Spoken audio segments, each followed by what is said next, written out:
I'm happy to be here on this occasion. The motion picture industry and the telecommunications industry have a long association.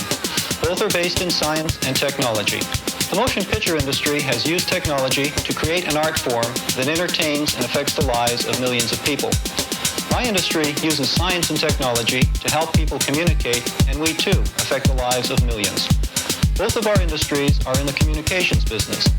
So it is particularly satisfying when a development or discovery in my field may be used in yours as well. For instance, as I am talking to you, the machine is sampling my voice 30,000 times a second and storing an electronic description of it in its memory. The machine can do almost anything I want it to do. For example, it can make me sound like a group of chipmunks. Or it can make me sound like a group of giants. Or it can make me sound like a crowd of people speaking in unison. A general-purpose computer controls this system, and I will occasionally have to type instructions into the machine during the course of the demonstration. The programs are loaded from these mass storage devices. While the computer reprograms itself, let me tell you about my work as a scientist at Bell Laboratories. As a scientist, my job is to conduct research that will improve telecommunications. Recently, I have been working on improving the quality of sound transmitted over Bell system lines, and on new ways of connecting telephones quickly and more economically. In the course of this work, my colleagues and I at Bell Labs designed this electronics communications processor. It can analyze sounds put into it and manipulate these sounds, just as I've demonstrated with the previous program, which changed the pitch of my voice. What I have shown you so far is not the way Bell Laboratories is using this processor. We use it in the laboratory to process and model digital switching systems and to simulate potential problems in the quality of sound. Here is one of the ways that we use the machine in the laboratory.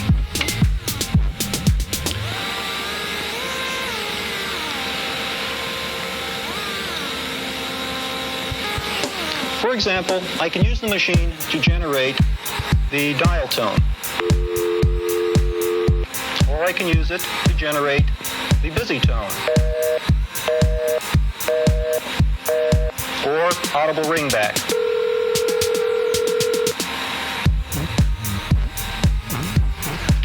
As another example, I can use the machine to simulate the response of a 1919 telephone.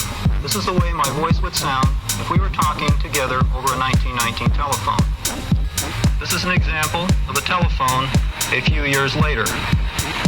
Another way we can use the machine is to do research on digital touch-tone receivers and transmitters. We've programmed the machine to synthesize the touch tones that people would normally use on their telephones to dial numbers. I will dial these numbers from the keyboard. The machine will receive these tones and process them digitally. It will then compose the instructions necessary to synthesize a human voice, telling us which numbers have been dialed. For example, the number is 2345. Another example, the number is 2364. In the future, we expect that human beings and machines will be able to talk to each other over the telephone.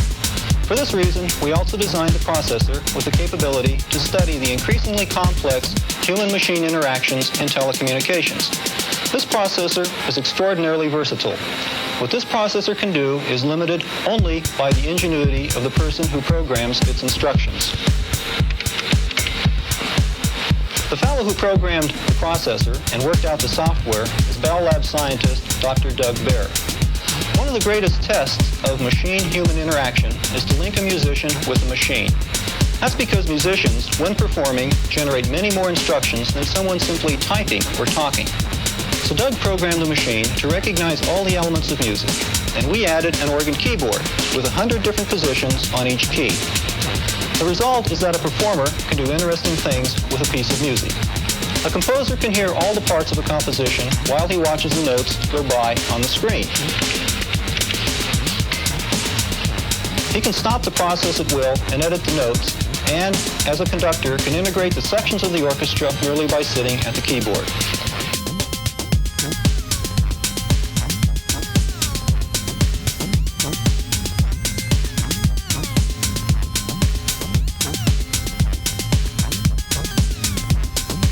Two, three, 4, 5. Another example, 2, 3, 6, 4.